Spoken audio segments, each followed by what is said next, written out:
Salut à toutes et à tous, bienvenue sur ma chaîne Ciné Série Galaxy. Ça me fait plaisir de vous retrouver aujourd'hui pour cette critique d'une mini-série, on pourrait dire. En vrai, il s'agit d'un méga crossover entre 5 séries différentes, les séries du Arrowverse, que sont Supergirl, Batwoman, Flash, Arrow et Legends of Tomorrow.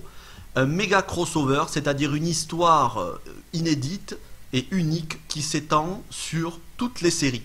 Un épisode de chaque, 5 parties. Les 3 premières parties ont été diffusées du 8 au 10 décembre. Les 2 dernières parties seront diffusées le 14 décembre. Bien évidemment aux États-Unis, je l'ai regardé en version originale sous-titrée. Donc, je vais vous dire ce que j'en ai pensé. D'abord, je vais vous faire le résumé des 3 premières parties en voix off, avec des extraits audio et vidéo. Puis ensuite, face caméra, je vous donnerai mon avis en vous rapportant les différents caméos, les différentes apparitions, parce que oui, les scénaristes, les showrunners des différentes séries sont allés chercher très loin, ils ont essayé d'intégrer au maximum toutes les séries DC Comics qui existent, tout l'intérêt de ce crossover. Donc, c'est une vidéo 100% spoilers, je vous parle de tout juste après le générique, c'est parti. One thing is certain. Everything we know, everything there is, and everything there ever was, is doomed.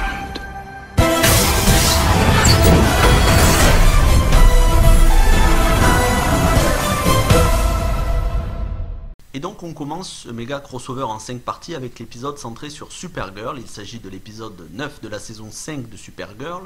Dès le départ, la vague d'antimatière qui va balayer tout le multivers et donc anéantir toute vie et toute forme de vie et toute matière s'approche dangereusement de la planète Argo où résident Lois et Clark ainsi que la mère de Kara, la mère de Supergirl. Celle-ci, voyant le danger arriver, presse donc Superman et Lois d'envoyer leur bébé, de l'envoyer sur Terre dans une capsule. C'est ce qu'ils font et ils ont juste le temps d'évacuer quand la planète Argo est totalement balayée ainsi que tous ses habitants, des milliards d'habitants, et la mère de Kara aussi.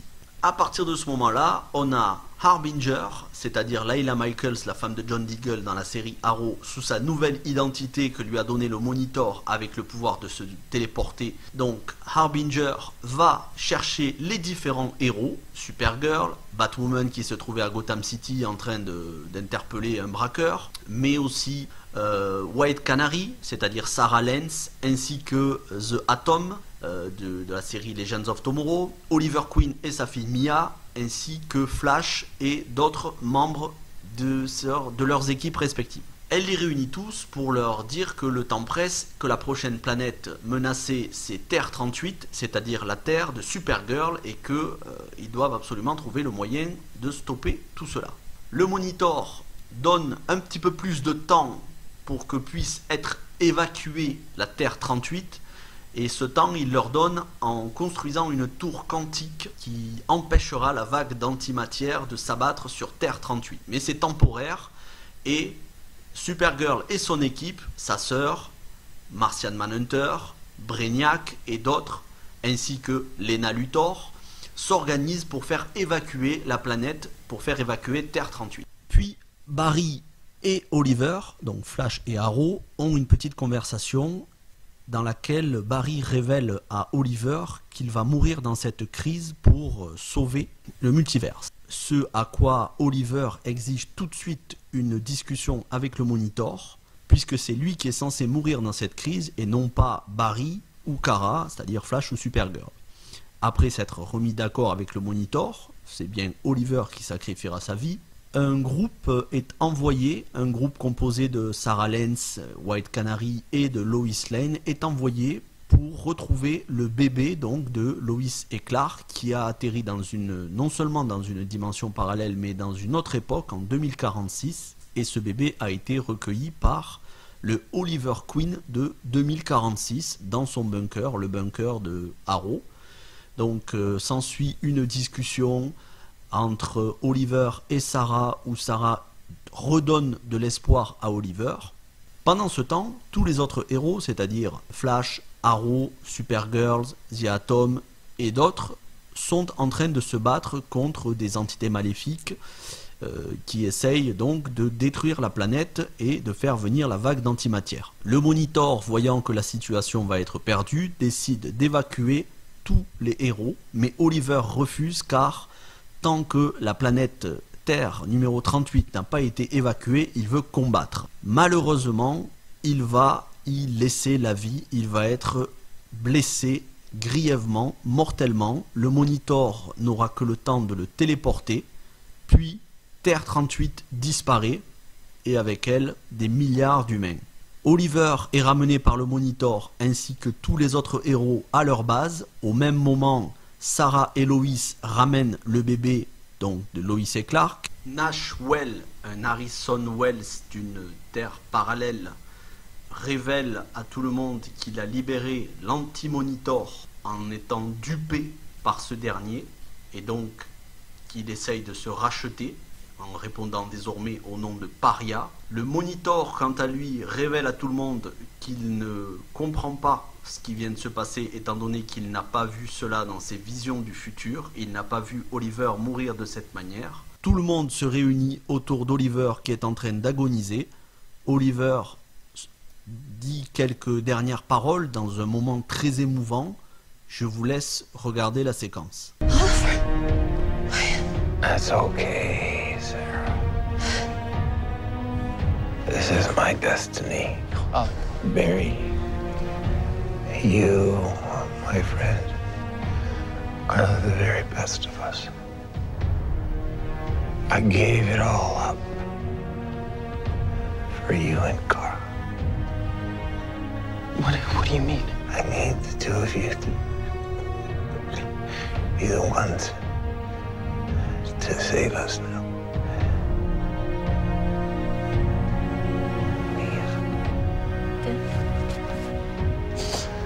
Don't forget to find your mother.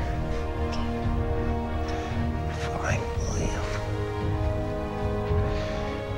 Tell them how much I love them. I love you, Mia. You keep me in your heart, okay? Dad. Okay.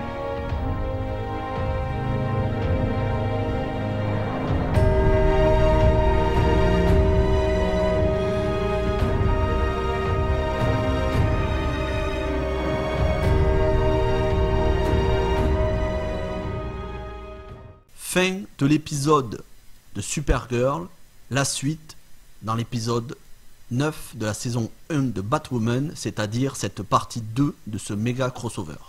On commence cette deuxième partie du crossover, donc l'épisode 9 de la saison 1 de Batwoman, avec nos héros qui essayent de faire le deuil de Oliver Queen mais qui n'y arrivent pas. Pendant ce temps-là, Layla Michaels, donc Harbinger, va recruter un autre membre des Legends of Tomorrow, Mick Rory, ainsi que le vaisseau, le Wave Rider, voyage à travers les dimensions et les époques, tandis que le Monitor, lui, apprend aux membres de l'équipe qu'il a récupéré le livre de la destinée et qu'il y a appris dans ce livre qu'il y a 7 parangons, chacun incarnant une qualité, le courage, l'espoir ou une caractéristique, la destinée, et que ces 7 parangons, ces 7 personnages, seront ceux qui sauveront l'univers. 2 sont immédiatement connus, Kara, Supergirl, parangon de l'espoir, et Sarah Lance, parangon de la destinée. Il leur apprend qu'il existe un autre Kryptonien dans un univers parallèle, sur une Terre parallèle, un autre Superman,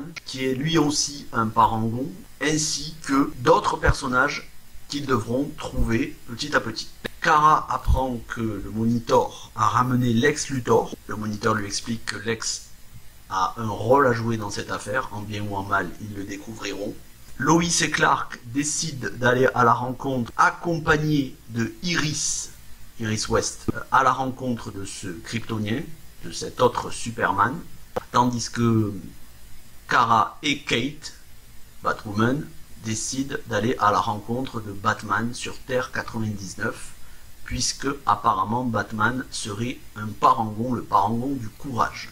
Mia, quant à elle, n'est pas prête à dire encore au revoir à son père et veut le ressusciter grâce à des puits de Lazare. Alors il n'y en a plus sur Terre 1, ils ont été détruits par Thea dans la série Arrow, ça on l'a appris, mais il y en a dans d'autres univers parallèles. Et donc, en compagnie de Sarah Lance, Barry Allen et John Constantine, ils vont à la recherche de puits de Lazare, tombent sur Jonah Hex qui essaye de leur mettre des bâtons dans les roues, Jonah Hex qu'on avait vu dans la série Legends of Tomorrow. Finalement, ils arrivent à ressusciter Oliver Queen, mais il faut que John Constantine remette l'âme d'Oliver Queen dans le corps. Sinon, il ne s'agira que d'un tueur assoiffé de sang. Voilà. Et ça, c'est beaucoup plus difficile pour John Constantine, puisque plus la vague d'antimatière approche, plus il perd ses pouvoirs. Pour l'instant, il n'arrive pas à ranimer, à remettre l'âme d'Oliver Queen dans son corps. On a un Oliver Queen ressuscité, donc à qui ils ont mis un sédatif quand même, mais qui est le corps d'Oliver Queen, mais pas le vrai Oliver Queen, pas l'âme d'Oliver Queen. Pendant ce temps, Iris, Lois et Clark apprennent que Lex Luthor a volé le livre de la destinée et s'amuse à zigouiller tous les Superman des univers parallèles. Donc c'est une course contre la montre pour découvrir le parangon qui est ce nouveau kryptonien, un des 7 parangons. C'est une course contre la montre qui s'effectue entre le groupe d'Iris et Lex Luthor. Et pour cela, eh bien, ils vont visiter une terre sur laquelle ils vont tomber sur Clark Kent de Smallville. Oui, Tom Welling, de retour après 10 ans dans Smallville, après 10 saisons de Smallville, il intègre finalement le Arrowverse. Alors on apprend, c'est Lex Luthor qui l'apprend quand il essaye de le tuer avec de la kryptonite, on apprend que Clark Kent a abandonné ses pouvoirs pour se consacrer à sa vie de famille, puisqu'il a eu 2 filles avec Lois Lane, jouée par Erika Durance. Donc Tom Welling, une apparition très remarquée dans ce méga crossover. Sur ce, Lex Luthor envoie dans une autre dimension le groupe d'Iris. Ce groupe, donc Iris, Lois et Clark, vont à la rencontre donc de notre Clark Kent et tombent sur le Clark Kent de Superman Returns. Brandon Routh, l'acteur qui jouait Superman Returns et qui a été engagé pour jouer The Atom dans Legends of Tomorrow, reprend son rôle de Superman qu'il tenait dans Superman Returns. On apprend qu'il a perdu sa femme, qu'il a perdu tous ses amis proches, après une attaque apparemment du Joker de Gotham, et il décide, après que Lex Luthor ait essayé de le manipuler en l'obligeant à se battre contre notre Clark Kent, le Clark Kent de l'Arrowverse, après qu'il y ait eu une bagarre, une démonstration de force entre les deux, et que Lex Luthor se soit fait assommer par Lois, Clark, ce nouveau Clark, décide de les rejoindre, et c'est donc un des 7 parangons qui se joignent à eux. Pendant ce temps, on apprend via les mésaventures de Kate et Kara, on apprend que le Batman de Terre 99 est devenu un Batman corrompu qui a tué un Superman, qui a tué un Clark Kent dans son univers. Il n'est donc pas digne d'être le parangon du courage, et d'ailleurs il essaye de s'en prendre à Kara, Kara que Kate défend, et en la défendant, elle tue accidentellement son oncle Bruce Wayne, qui était déjà dans un piteux état après son affrontement avec Superman, et donc ils reviennent bredouille en attendant de savoir qui est le parangon du courage.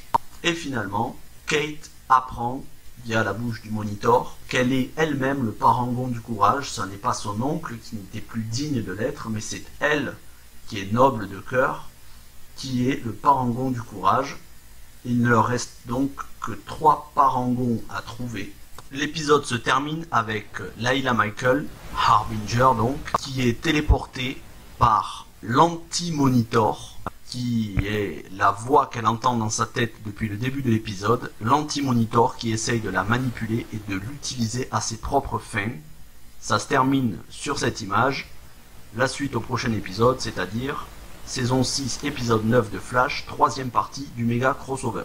Et c'est parti pour le résumé de cette 3e partie de Crisis on Infinite Earths, le méga crossover du Arrowverse. C'est l'épisode 9 de la saison 6 de Flash. Et on commence cet épisode avec la désintégration de la Terre numéro 203, où se trouvent les Birds of Prey, et notamment Huntress. Birds of Prey, c'est une série DC Comics sortie en 2002, Huntress était la personnage principale, jouée par Ashley Scott. Maintenant, donc, on comprend que cette série fait partie de l'Arrowverse. Et ensuite, on retrouve tous les personnages de toutes les équipes à bord du Wave Rider. Donc, tous les personnages, c'est-à-dire toute la team Flash, Arrow, Supergirl, Superman, Legends of Tomorrow, etc. Tout le monde est réuni à bord du Wave Rider.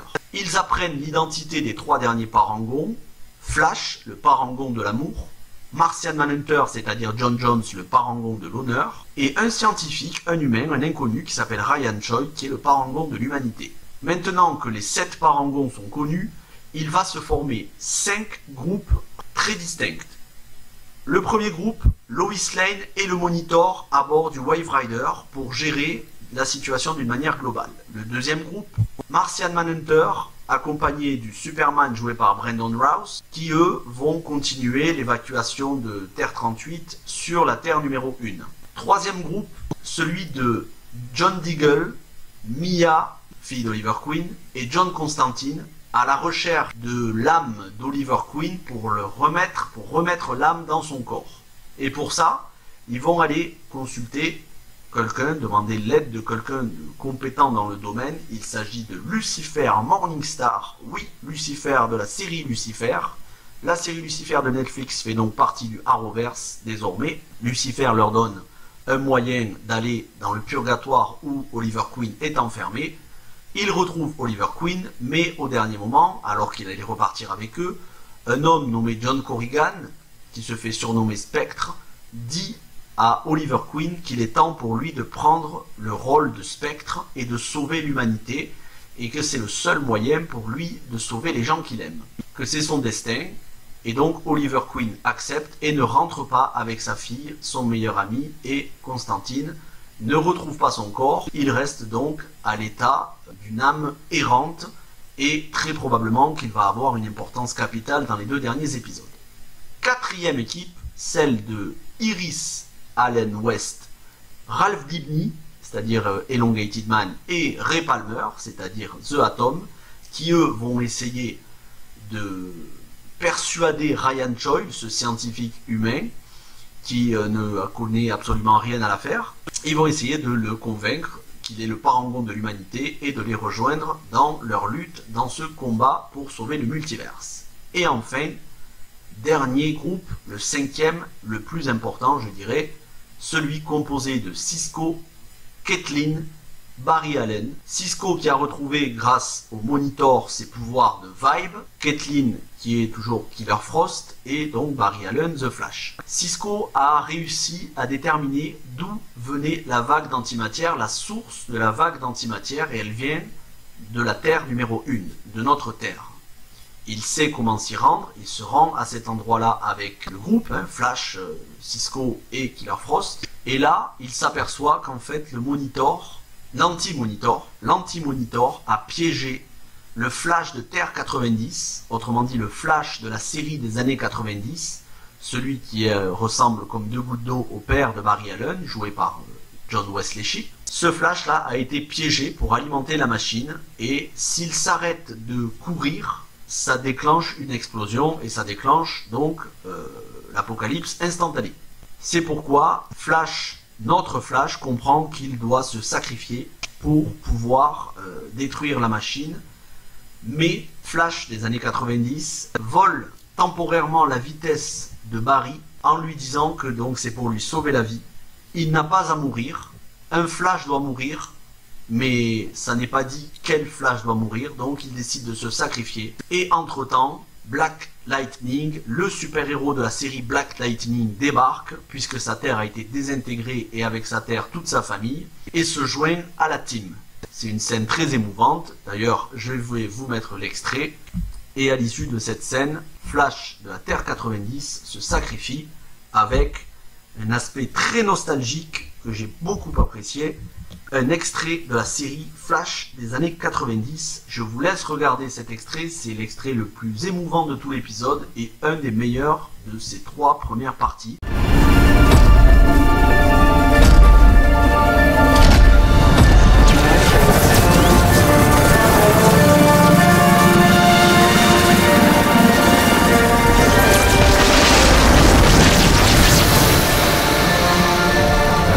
faith in you, Tina. Well, the truth is I have faith in you too.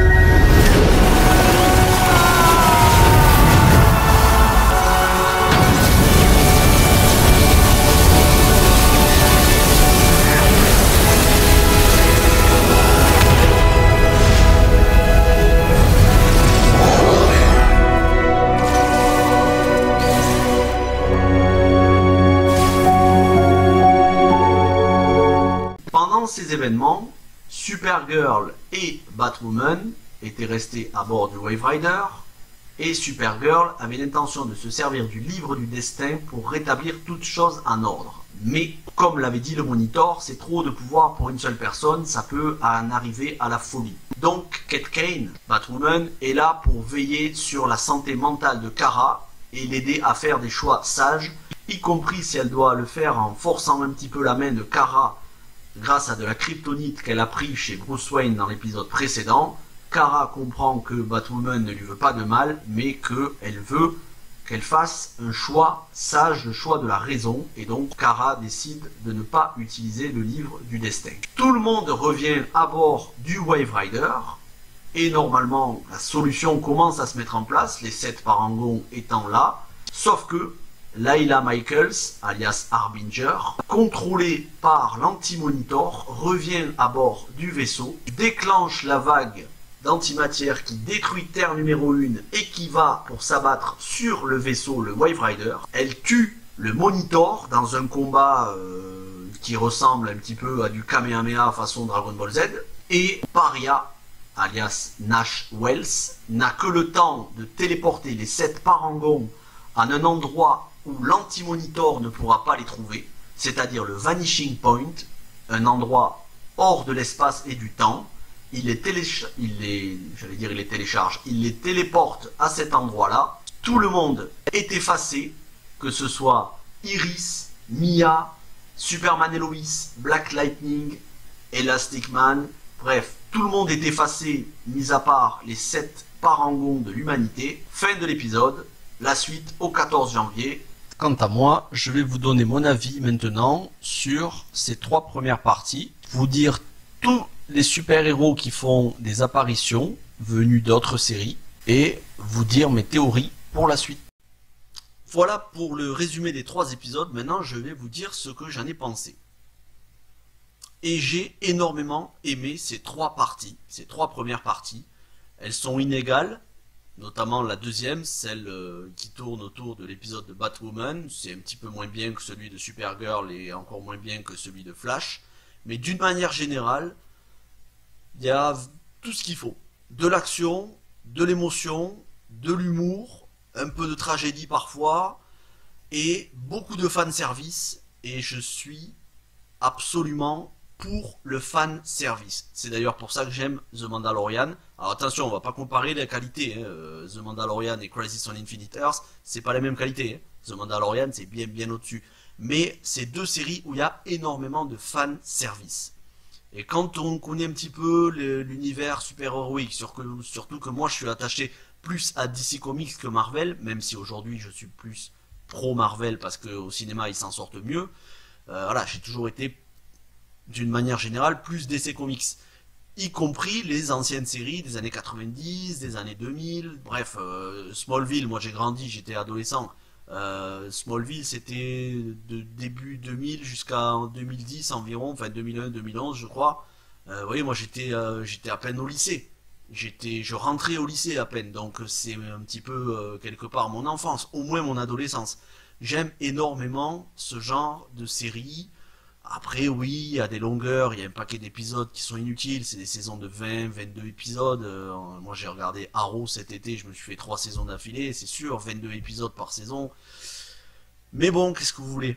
Je trouve que c'est tellement plus intéressant que plein de séries policières qui sont ennuyeuses, ou des séries qui se la racontent en voulant paraître sérieuses et qui au final sont plutôt ennuyeuses. Voilà. Bon, je vais pas faire de comparaison, mais vous verrez que l'année prochaine, quand je vais vous faire des rétrospectives sur des séries qui sont considérées comme cultes et que j'ai vues, eh ben, je peux vous dire que c'est loin d'être culte pour moi et c'est loin d'être parfait. Bon, ça n'en demeure pas moins des très bonnes séries. Mais voilà, Crisis on Infinite Earth, 5 séries. Bon, Batwoman, je le suis pas, mais pour les autres, bon, Batwoman et les Legends of Tomorrow, je le suis pas.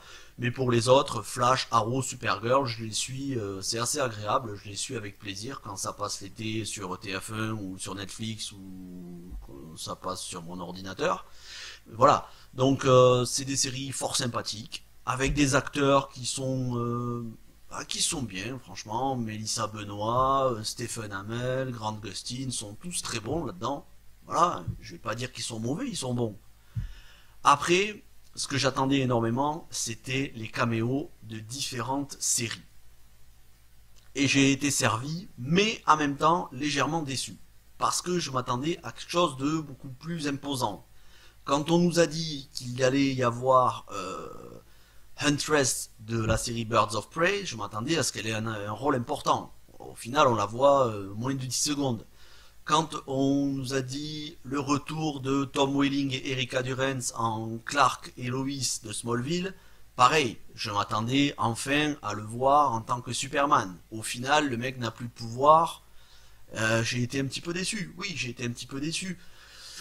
Bon, après, c'est toujours bien de rameuter un maximum de personnages des séries DC Comics. Ça lie un petit peu le tout. Voilà, ça essaye de faire coïncider, ça essaye de faire, comment dire ça, de faire cohabiter un petit peu toutes ces séries dans un même univers. Chose que Marvel arrive à faire très bien au cinéma, mais pas DC Comics. À la télé, DC Comics, c'est les meilleurs. Voilà, c'est tout. Après, on verra, avec le Disney+, les séries Marvel, il y a fort à parier que ce sera de la très très bonne qualité, mais à la télévision, le Arrowverse de Greg Berlanti est très bon. Voilà. Qu'est-ce que je peux dire de plus? Les musiques, c'est bien. Il y a tout ce qu'il faut. Il y a de l'orchestral, des grandes envolées lyriques, toute proportion gardée. On n'est pas sur du John Williams, encore moins sur du Hans Zimmer, mais quand même, c'est sympathique. Voilà, c'est pas des séries qui volent très haut, c'est pas des séries, on n'est pas sur la qualité de Game of Thrones, mais bien évidemment, ça serait même un petit peu ridicule que de comparer. On est sur des séries de super-héros, faut pas trop chercher la cohérence, il y en a pas. Vu que les super-héros, ça n'existe pas. C'est des séries avec des valeurs, on va dire, familiales, pour divertir à la fois les adultes et les enfants, et de ce point de vue, j'ai été diverti en tant qu'adulte, en tant que fanboy de tout ce qui est super-héros. Voilà. Bien sûr que j'aurais aimé quelque chose d'encore plus grandiose, mais c'est pas une série avec le budget qu'ont les séries sur la chaîne CW aux États-Unis. C'est pas ce genre de séries qui vont nous donner des effets spéciaux extraordinaires, des décors grandioses. On est toujours dans les mêmes décors. Si vous regardez, c'est un petit peu la caméra qui change d'angle, mais c'est presque tout le temps les mêmes décors dans ces séries-là. Ils arrivent quand même à bien s'en sortir avec des séquences d'action, de combat qui sont plutôt efficaces, des acteurs et actrices charismatiques au possible. Moi, je vais pas vous mentir, hein, j'ai pas versé des larmes non plus, mais j'ai eu mon petit pincement au cœur quand Arrow meurt dans le premier épisode ou Flash, l'ancien Flash, dans le troisième épisode. Après, très clairement, la tragédie et tout cet aspect émotionnel, ça va disparaître parce que forcément, ils sont pas morts définitivement. Quand vous voyez qu'il y a la Terre dans ses côtés théorie, voilà, quand il y a la Terre qui explose à la fin du troisième épisode et que tout l'univers, tout le multivers disparaît, vous vous doutez bien que ça va pas être définitif puisque déjà il y aura une série qui va succéder à Arrow qui s'appellera Black Canary ou en tout cas, je crois que c'est un titre dans ce genre-là avec Mia Smoke qui fera partie des Black Canary alors qu'elle vient de disparaître. Il y aura une série Superman et Lois alors qu'ils viennent de disparaître. C'est évident que tout va revenir dans l'ordre. Donc, j'ai l'impression que c'est un petit peu leur Avengers Infinity War et Endgame, mais version un petit peu cheap, avec beaucoup moins de moyens financiers. Bon, c'était sympa quand même, voilà. J'ai hâte de voir les parties 4 et 5. Bon, maintenant je vais vous dire les caméos que moi, personnellement, j'ai relevés. Alors, dans le premier épisode, on a dès le départ 2 personnages de la série Titans. Je vous laisse le soin de regarder la série Titans. On a Burt Ward qui jouait Robin dans la version de Batman en 1966 aux côtés de Adam West. Donc bon, Adam West n'est plus là, mais Burt Ward, c'est lui qu'on voit au tout début. Qu'est-ce qu'il y a comme autre caméo? On a un caméo du journaliste qu'il y avait dans les Batman de Tim Burton. Donc ça relie les 2 Batman et Batman le défi de Tim Burton, ça les relie au Arrowverse. On a, bien évidemment, les différentes séries de la CW, Batwoman, Supergirl, Flash, etc. Mais bon, c'était déjà le cas pour les autres crossovers. Là, se rajoute Black Lightning, qui passe sur la CW, mais qui, jusqu'à présent, n'était pas lié de manière officielle. Maintenant, c'est fait. Constantine, bon, il y avait déjà eu une série The CW Constantine, et dans la saison 4, si je me trompe pas, dans la saison 4 de Arrow, le personnage de Constantine revenait, et depuis il est revenu dans Legends of Tomorrow, donc c'était déjà officiel, mais là ça l'est encore plus. Birds of Prey, voilà, Birds of Prey, c'est une série de 2002, très sympathique à voir, 20-22 épisodes, je vous conseille de la regarder si vous avez rien d'autre à voir. Le Flash de 1990, la série Flash avec John Wesley Shipp. Alors à l'époque il était jeune, mais maintenant forcément il est un petit peu plus vieux, mais pas tant que ça. On a Lucifer, donc de la série Lucifer, qui a été reprise par Netflix, qui a été sauvée par Netflix de l'annulation. Et on a encore donc Smallville, qui à l'époque était sur la CW, qui ne s'appelait pas la CW. C'était, je me souviens plus comment s'appelait la chaîne, mais bon, Smallville, qui fait donc partie officiellement maintenant du Arrowverse. Et enfin, on a Superman Returns, qui avait pas eu de très bonnes critiques, le Superman de Bryan Singer, qui pour le coup était joué à l'époque par Brandon Routh, et c'est Brandon Routh qui reprend ce rôle. Alors est-ce que c'est exactement le rôle de Superman Returns ? Je pourrais pas vous dire, c'est un petit peu confus autour de ça. Ou est-ce qu'ils ont voulu faire un clin d'œil à Superman Returns en reprenant Brandon Routh dans le rôle de Clark Kent? Je pense qu'ils ont voulu faire un clin d'œil, mais on va dire que c'est la suite de Superman Returns dans cet univers-là. Savoir qu'ils se sont inspirés du comics Kingdom Come. Voilà, on va avoir d'autres caméos dans les 2 derniers épisodes, mais je ne vous dis pas lesquels, c'est la surprise. Bref, si vous avez trouvé d'autres apparitions, d'autres liens, d'autres connexions avec d'autres séries ou films DC Comics, n'hésitez pas à me le dire dans les commentaires. Moi, j'ai pris beaucoup de plaisir à regarder ces 3 premières parties, j'espère que vous aussi. Si vous attendez que ça arrive en français, sachez qu'en version originale sous-titrée, c'est pas du tout compliqué à comprendre. Sinon, faudra attendre 1 an, parce que même si Arrow passe sur Netflix, les autres séries, Batwoman, Supergirl, Flash, tout ça, ça passe pas sur Netflix, en tout cas pas à ma connaissance. Donc voilà, je vous ai fait une analyse, j'espère, plutôt complète de ce crossover. Hein, c'est pas une analyse extrêmement profonde, on n'est pas sur du Martin Scorsese non plus. Hein. Mais écoutez, si ça vous a plu, n'hésitez pas à lâcher un gros pouce bleu, à vous abonner à la chaîne, à activer les notifications, partager la vidéo sur les réseaux sociaux. Vous pouvez aussi me retrouver sur Twitter, il devrait y avoir l'adresse Twitter qui s'affiche, sinon je me la mettrai aussi dans les liens. J'espère que le son de la vidéo est bon. On m'a fait la réflexion que c'était pas terrible et j'en suis conscient. C'est du matos basique, forcément. Je démarre ma chaîne, je ne vis pas de ma chaîne. Ça ne me rapporte aucun centime, donc tout ce que j'entreprends, je l'entreprends avec des moyens financiers personnels. Donc forcément, c'est pas du matos professionnel.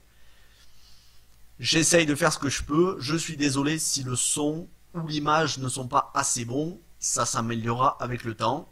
Bref, merci d'avoir pris le temps de regarder cette vidéo.